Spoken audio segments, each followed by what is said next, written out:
You're now tuning into the second episode of the Free J-Rod podcast titled Isaiah 44:22, Redemption.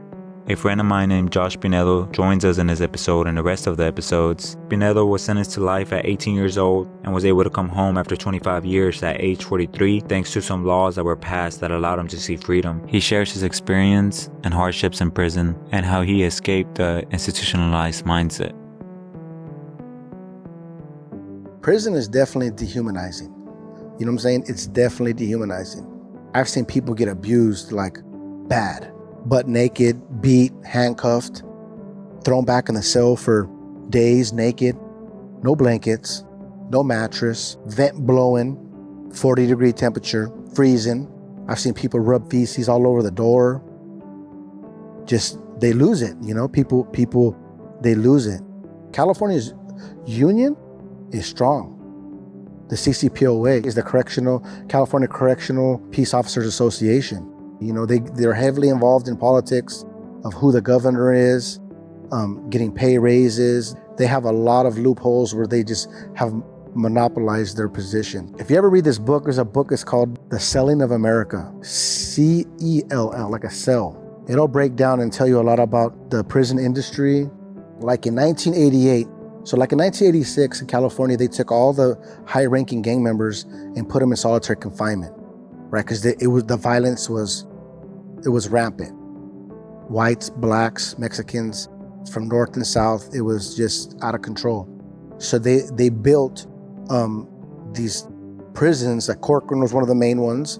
Tehachapi, like I was mentioning earlier, and New Folsom, which were designed differently from the original prisons like Chino, Folsom, Tracy.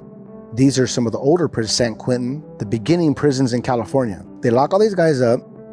They know they're enemies. So now nobody can get at each other, right? And then in 1988, they change the policy. We're going to release these people back to the yard together, but not in the GP, general population, but we're going to release them in solitary. And then at the same time, they made the decision, they changed the ammunition from, I think it was a 9mm to a mini 14 bullet, which if anybody knows about weapons, this bullet, it tumbles. Shoot you in the butt, come out your neck, you're gonna die. Because that's what a mini 14 bullet is designed to do. 9mm might come through you, boom, go out the back, still kill you. You know, back in the day, they had shotguns. But when they changed that policy, and right when they released these people, they started killing a lot of people, right? And what they did is, in Corcoran, so this is like 89, 90, when all these people are getting released, boom, every yard, explosion, fights, stabbings, everybody's attacking each other. So they get all these statistics, and they're like, these people are the most dangerous people in the state. We got to do something with this. So they used all this data to build Pelican Bay. That's how they got the justification. So Pelican Bay was like a notorious prison throughout the United States. Pelican Bay was solitary confinement. It was built where you had minimal contact with anybody. They have no windows, and you left maybe from your cell to a tiny little yard, maybe like 12 by 10 or something, that had plexiglass, and you could look up and see some kind of remnants of what's above you.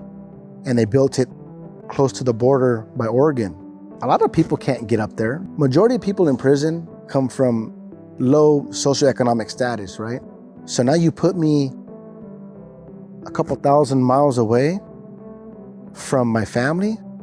A lot of them didn't get visits. And if you did, you were getting a visit for 1 hour behind the glass. So you could no longer have a contact visit if you were there.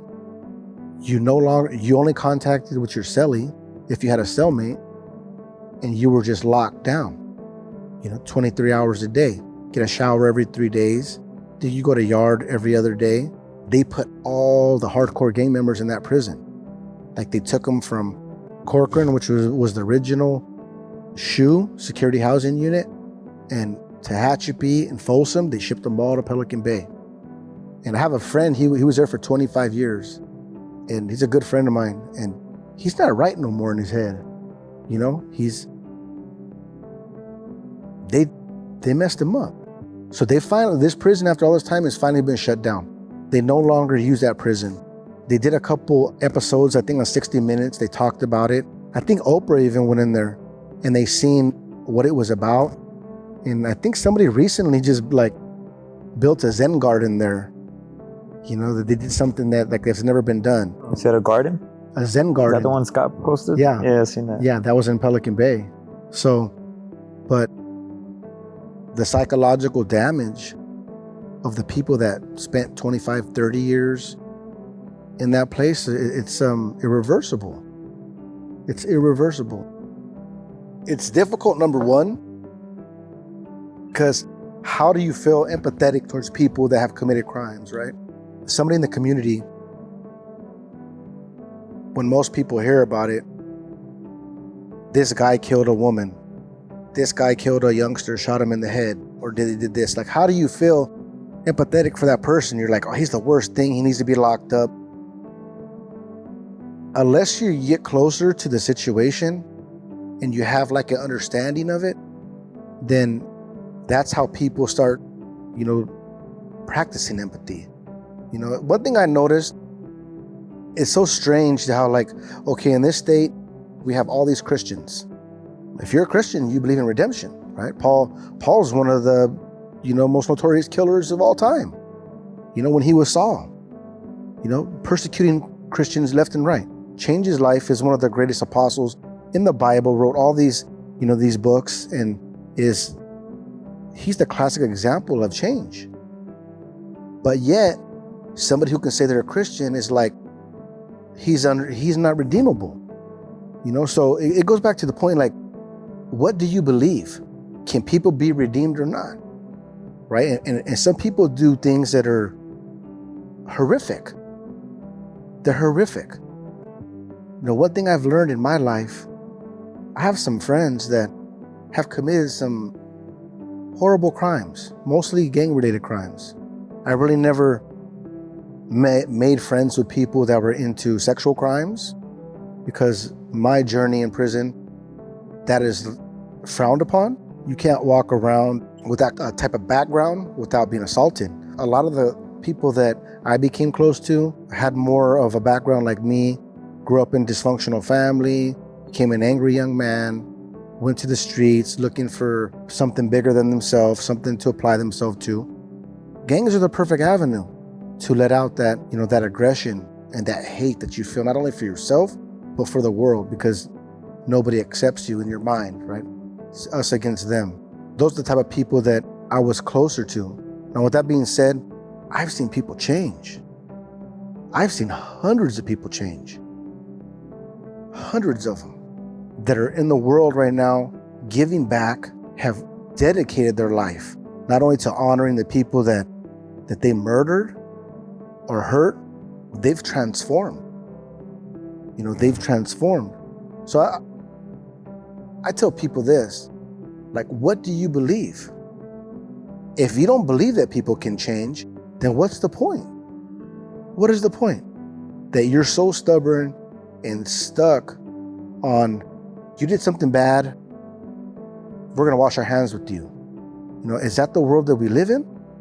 You know, do we live in a world where that's it?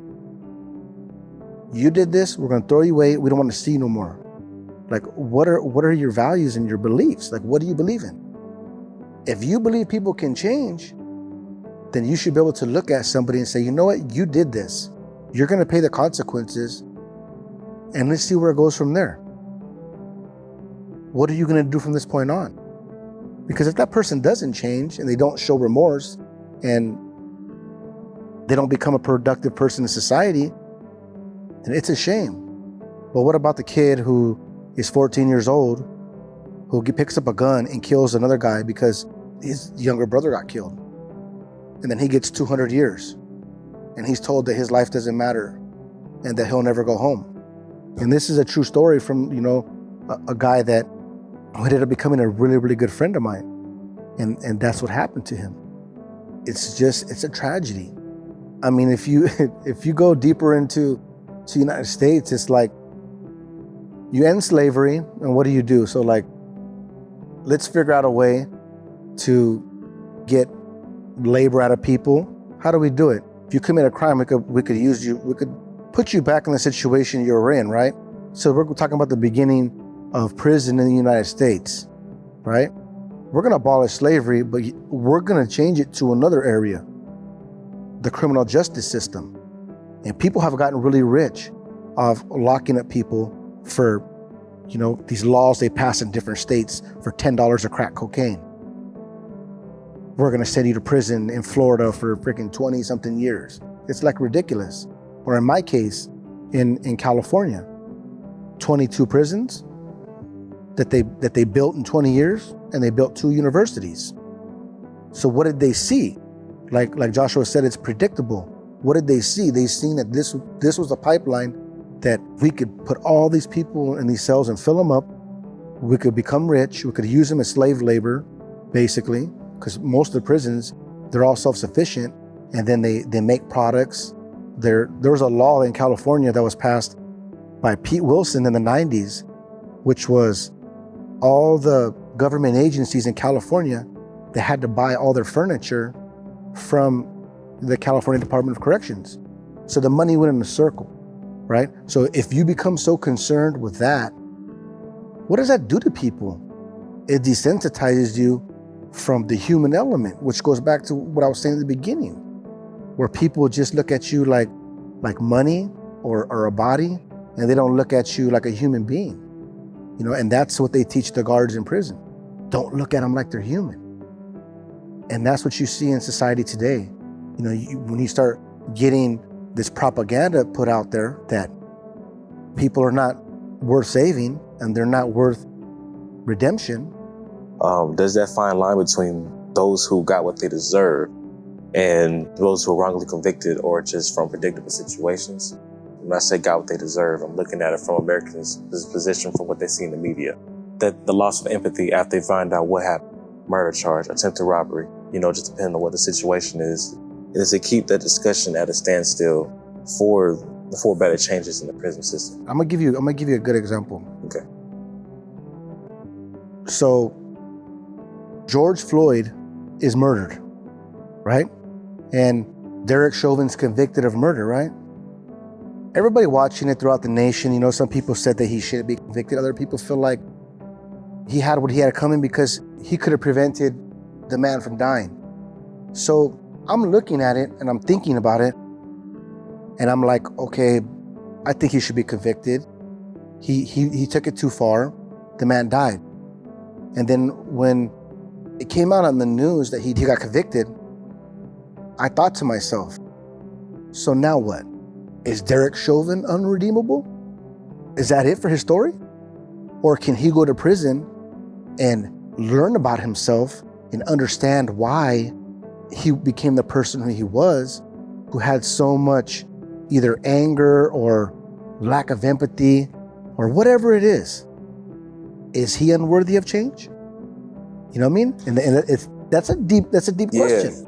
Having that much of a negative light on him for something that was for that type of murder or for what he had done, it's like there is no turning, especially for Black Americans. Okay, ain't no turning back. So what does Black America think about that? I was in class, right, doing my hybrid stuff online, and taking this government class, and I was talking to my teacher, and just threw it out there, and I said, now what? Are we just like, okay, we came with our torches and we got him and we're hanging him up and now he's locked up and let's lock him away forever? What about redemption? Because I got redemption. I know a lot of guys who got redemption. And the victims' families, it's hard for them to accept that. And I do a lot of work with a friend of mine who, he has an organization called Healing Dialogue in Action. And they try to bring the victim's family and the offender together for restorative justice, something they do in Europe, which is, they're barely touching into it in like California. And they had a program called the Redemption Project with Van Jones. And they had, brought people together in prison. It was extraordinary. So like, having known about this stuff, my perspective was different to even pose that question. But back to Derek Chauvin. What if Derek Chauvin goes to prison? He starts looking into himself, realizes his character defects, changes his life, and becomes a catalyst for good. Just like Paul. What if he did that? Is he not worthy of that? Does he not deserve that opportunity? I think he does. But a lot of people are going to say no. Why? It goes back to what I said in the beginning. It's not even really about prison. It's about people. Do you believe people can change? You know me, I've had a lot of encounters with people that I feel came from a higher power. You never know who you run into that could be an angel. You never know. But people are so quick to just be like, get away from my, they're asking for change, get away. You never know. Who is that person? You never know. But you should treat everybody with dignity and respect, regardless if you're homeless or if you're a regular person or if you're incarcerated, because nobody's perfect. And it's hard. It's going to take time for people to even accept the fact that they want to have empathy towards somebody who committed a crime. Because in society, that's like we have rules. And if you don't go by those social norms, and then you're kind of ostracized, right? And it's hard for people to accept that. Let me add on to Go ahead. what he was talking about, the slavery, because I want to put that timeline, I think is important. Like in the Jim Crow, how she explains how we came to this land and we slaughter the natives. We justify it by calling them savages. You dehumanize them. We write our own history and we emphasize on the negatives that they've done rather than dealing with that problem and closing those wounds and that harm we've done to ourselves by causing that as just someone that has murdered needs to deal with their own wounds. That occurs and we never turn back. Then that allows opportunity for slavery to arise. You call them 3/5 of a human being. You justify it scientifically. That makes you believe this and makes you think that you're a good Christian. You can still follow Christ while having slaves at home. And then that ends, and that allows for Jim Crow laws to arise. And then we don't deal with it. We turn back like it never happened. And that allows for mass incarceration to occur. The problem now is that we have to cut it before it continues to evolve, because now you're getting the immigration centers. The people that built the prison systems in the United States are building immigration centers. Not only that, but then we also have the digital prisons. And now you have to worry about the future, how technology can play a big role. People think that just because the prisoner can come back home is the solution to mass incarceration. But it's like, no, it's the narrative that they paint, the lack of being able to find a job and thrive. And vote. Vote. The people that know the prison system best cannot vote. In California, they passed a law that you can vote now if you're on parole or if you've been convicted of a felony. And I wanted to say something like, a Republican-ran state that is so hard on immigration, right? Like, they're all for supporting the wall and immigration. But since I've been in Texas, every fancy restaurant I go to, there's paisas working in there, Mexican immigrants. I know they ain't got no papers because they can't speak a lick of English. Everywhere I go, I see them working in these. I've been to like the Capitol Grill. I've been to some pretty nice restaurants in Houston. You got to dress up in a nice suit. You can get you an $80 piece of steak. So I start thinking to myself, okay, so what's the benefit of having so many immigrants in the state, which Texas don't want them here, right? Because you're taking everybody's jobs, because we can pay you cheaply. And the most important thing is you can't vote. You have all these Hispanics that are illegal in Texas, they can make these people richer by getting them to go with this cheap labor, undercutting the unions. But the most important thing, they cannot change the political atmosphere of the state. So that's perfect for me. I could give you bottom dollar, you could work for me, I become richer, and you have no say in changing the laws in Texas. And there's a lot of Latin, Mexican, whatever you want to call it, people in this state. Even where I live, like you go to those cities, I don't see ICE rolling up through there rounding nobody up. They keep the economy going. They put the dollar back into the pocket of the people at the top, and they cannot vote on nothing. Works out perfect. And it's a very hypocritical thing that I think that is ridiculous. So how Texans manipulate and use immigrants, could we say it would correlate into how multiple states manipulate and use prison labor? It all goes back to the same thing. is that if you can use that kind of philosophy to just dehumanize people for your own benefit, these are the people that refuse to think that people can change, right? I was in the store the other day and I seen these 3 old people and they were talking about politics. I was walking by and I was like, they're so indoctrinated with that thinking. You know, you commit a crime, you go to prison forever, I don't care about you. You know, immigrants are taking our jobs, and like all that stuff that you hear that is really not fact, but that's how you cope with the reality of the way you act.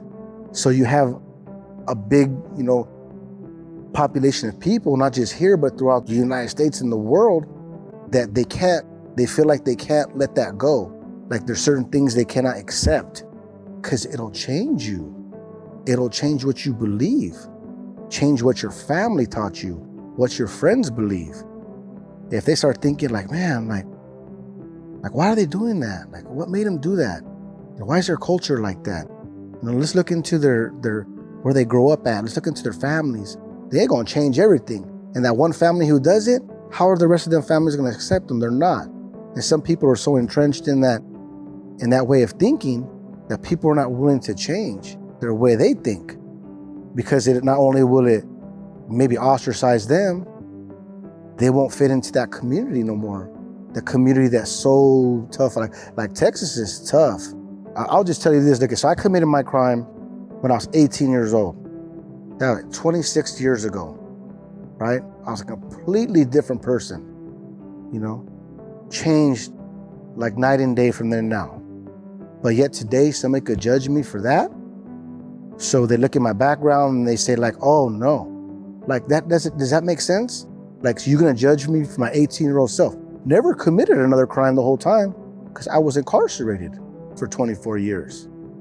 Does that even make sense? To me, it doesn't make sense, because definitely 25 years past, 26 years past, the person cannot be the same person. You know, life changes. So how do we continue to judge people on like the worst day of their life, right? The worst act they ever done. It doesn't make sense. I like something that Scott says in his interviews. He always says that me as a 14-year-old is way different as 24-year-old, way different as 34-year-old, and all that. You know, people obviously change, and we all know that. Anybody with kids knows that. But we're still judging them upon that childhood, you know, experience that they're punishing themselves far greater than even the system is punishing them, just because the psychological trauma that they don't get assistance to deal with. So I've been reading Frederick Douglass's autobiography and his experience through slavery and escaping and all of that. It's crazy how many similarities there is between the slave's experience and the prisoner's experience. For instance, just waking up, because, you know, as a slave, they wanted to keep you, the way they said it, you know, they wanted to keep you dumb. They didn't want you to learn how to read, because then you'll start seeing the way things are structured. And by him waking up, he became a lot more aware of everything, you know, the manipulation behind that, and how he said that, you know, like ignorance is bliss. He wished he could go back to being ignorant and not knowing any of it, because it was a way more stressful life whenever you're aware of how the system works. And my brother right now, he's extremely stressed out, and because he sees the system for what it is. He's read books, like there's books that are illegal to read in prison. One of them is called, I think this one's illegal, I forgot that one specifically, but it's called Influence. It teaches you how to manipulate people, or the art of manipulation. It's up to you on whether how you want to use it. You can use it for business, or you can use it, you know, for other purposes. So this book is restricted there because the prison system doesn't want you to see what they do, the way it's structured. They claim that it's because they don't want you to learn ways to create more crime, but it's like, no, they don't want you to see the real structure. The reason why guards can't touch you, because you get more connected, that human touch behind it. Why they have to call you offender. They can't call you by your name. And the personal stuff, that they have to detach the human aspect of it. So those things that line up between slavery and the prison system, which doesn't mean it was exactly the same, but the similarities. And other things like, for instance, what was the other one? I think I wrote a little note. It's the only note I brought today. Which one was it? Oh, the parole system. The parole system. So slaves would pay for their time. They would work and they would get, a very small percentage, and they'll just save that over the years, and they would pay for their free time. What's the resemblance now? The parole system. You had to pay your fines, you had to do this and that. And if they didn't pay for their freedom, they went back into being a full-time slave. Mm-hmm. And if these guys don't pay for their freedom, they go back into prison. They say 70% of people in the United States that have gone into prison will go back into prison, 70%. But 30% of that 70% fall back in there because they break parole things. They probably didn't go to the meeting because they didn't have a ride, they didn't have money for the metro. Maybe they had a mental thing that they had to deal with, that they couldn't be there. They didn't pay their fines, things like that, that make it impossible to overcome. So 30% of those 70% fall in there because of that. But most people out here, they think it's just a cycle that these people can't get out of. But it's a cycle we created. That's why they can't get out of it. So these facts, this information needs to be out there because it changes the narrative and the bad stigma behind a person that's been in prison. I was talking to my boss about this. He was like, yeah, a lot of people know about this in the higher white communities, but they're ignorant to it. They have their lives, they have their families and stuff, so they just ignore it. He understands that should change. We need to start having these conversations. I've spoken to tons of people at my job. It's all white folks. And I'm able to bring a different view behind the prison system. They hear the story, my testimony about my brother's impact and my successes and how it led me to where I'm at. Now they have a human touch behind us. Brian Stevenson, he's a civil rights lawyer, an activist, a human rights activist. He emphasizes on proximity. Like the civil rights lawyers lost touch from the communities that they're trying to help because they're not there anymore. They're not directly talking to the people that are being affected by it. So they focus on things that don't matter as much, but you need that proximity. And then the other way around as well, the people that make it out of the system, as myself, needs to reach out to the people that don't get the stories. We need to reach out and make sure that once we make it out, we don't forget about our past. We reach back and help. We throw down the ladder so the rest can climb. But a lot of these people, they make it out and they had it so smoothly that they don't realize that there was certain things, obstacles that they barely overcame that could have directly detoured their life. I think everybody in this world has the same potential to do great things. It's important for all of us, to help each other wake up rather than step on each other to climb up. We're in a unique time right now in America because 20 years ago, there was no criminal justice reform.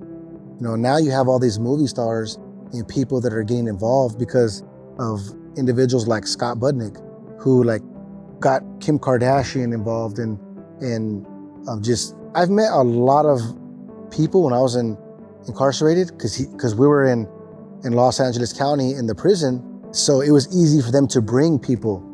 My buddy that called me earlier, he was telling me they brought Natalie Portman recently, you know what I mean? And then I met the dude who played Snoop Dogg in NWA, Stansfield. I met Common, so I met all these different people that he would bring in and get them involved in the movement, which is huge right now. So you like Meek Mill's doing stuff and, they have, I was reading the other day, they have this another criminal justice organization that's sweeping the nation and so many people are getting involved.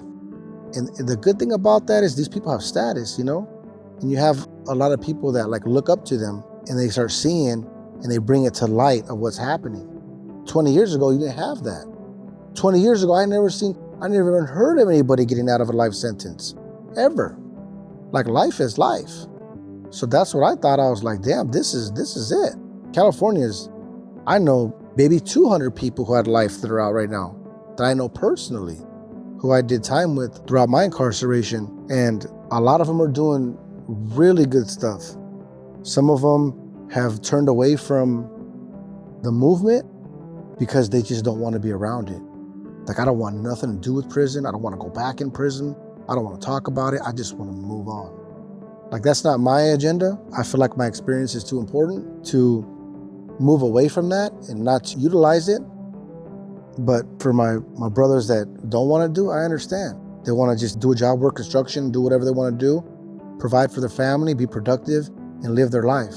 It's a traumatic experience. Nobody in this room, I can tell you guys everything. You guys will never understand what I felt. You'll never get it. Now, another guy who had life will understand. You know what I'm saying? So we have a brotherhood. For those of us who when the judge told me I sentenced you to 39 years and 8 months plus life. At that moment, I was my life ended. I would never, ever see the free world again.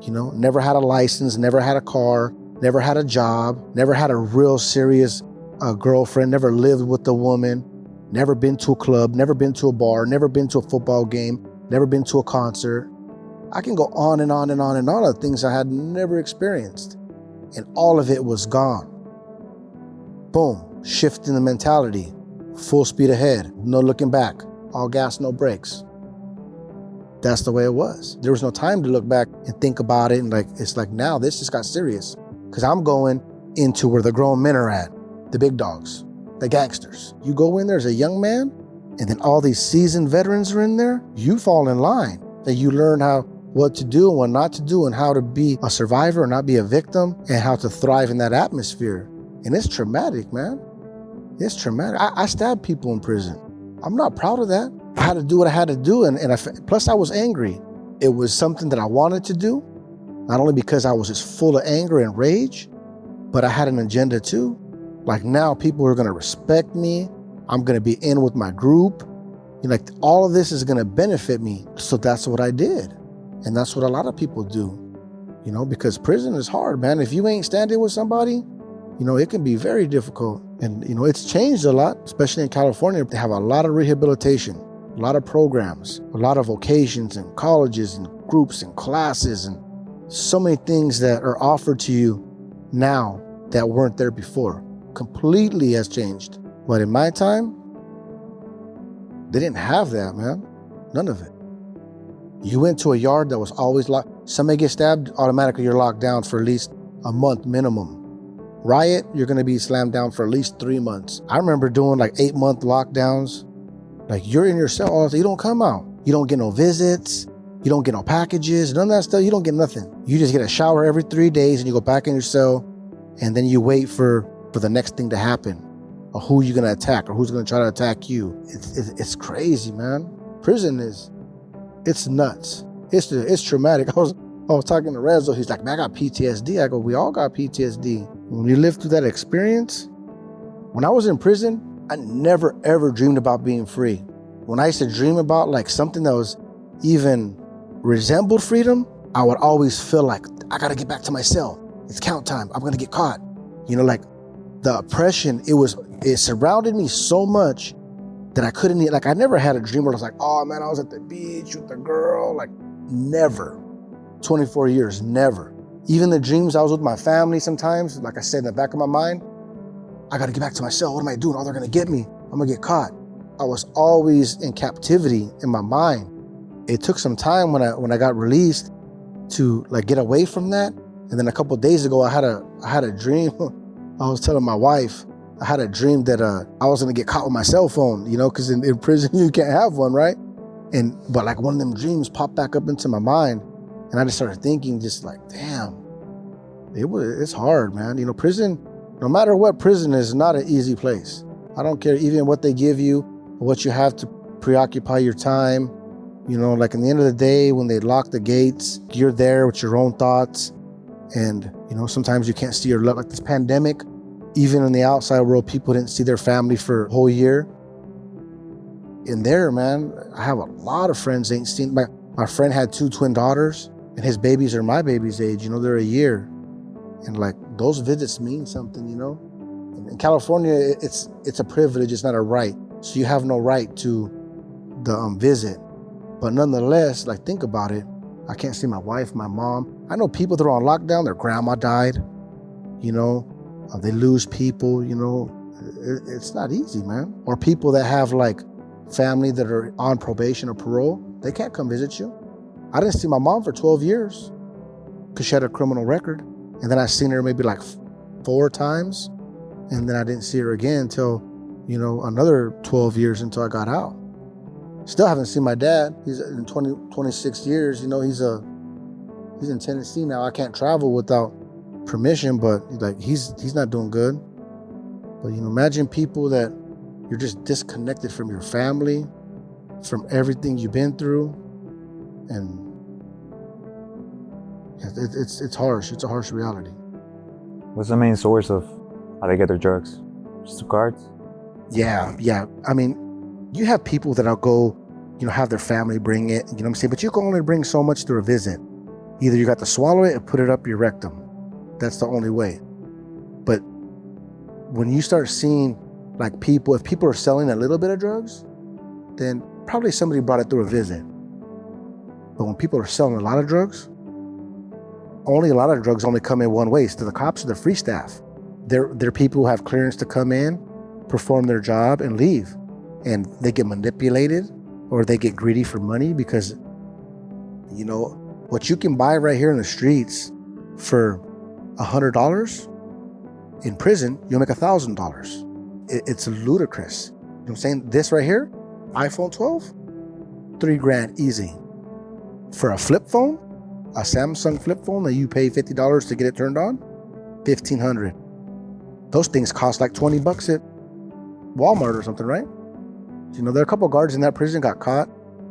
You know, they always do get caught, but after like they watched them for months and months and months, that made $150,000 in 1 year, bringing in cell phones and drugs.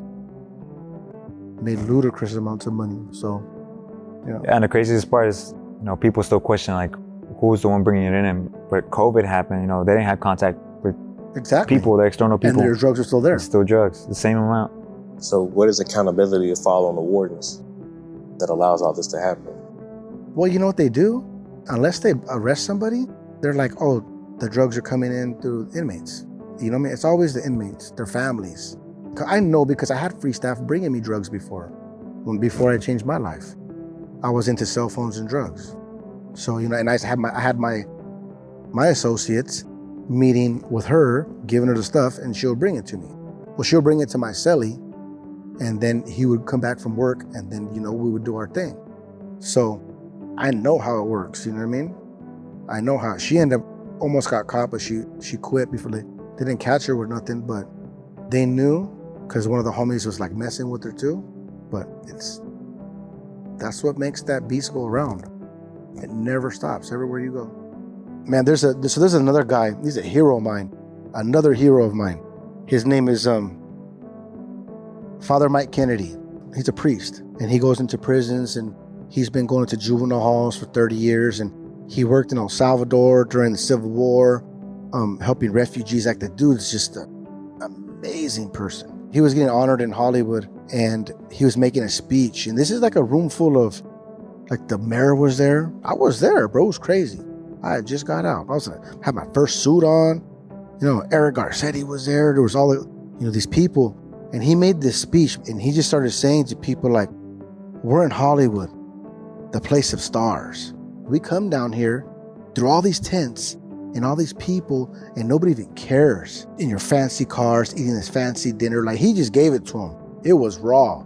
It was like, he'll never get invited back there again, right? But he gave it to him raw. And he had a bunch of novices, all these guys that are working to be priests, probably like 20 of them. And then he had me and two of my friends, and we all had just got out doing life. And like I said, dude, we were deep in there. And he gave this speech, man, and I was like, give it to him, you know? And it goes all back to what we talked about, is people not caring about people. There's so much distance between people, you know, because that person, like I said, they may be down their luck for whatever reason they did, but whatever happened, I just telling somebody like, hey man, God bless you, man. Like, I'll be telling people like, get off these streets, man. I'm like, give me some money. I'll be like, get out of here, man. It's dangerous out here. Like, I'm trying. Just words of encouragement, anything, even if it's a smile. People don't even do that no more, man. It's like nobody even wants to know, or nobody even wants to spend a couple seconds saying hi. The human element's getting lost, man. We got to get back to the basics.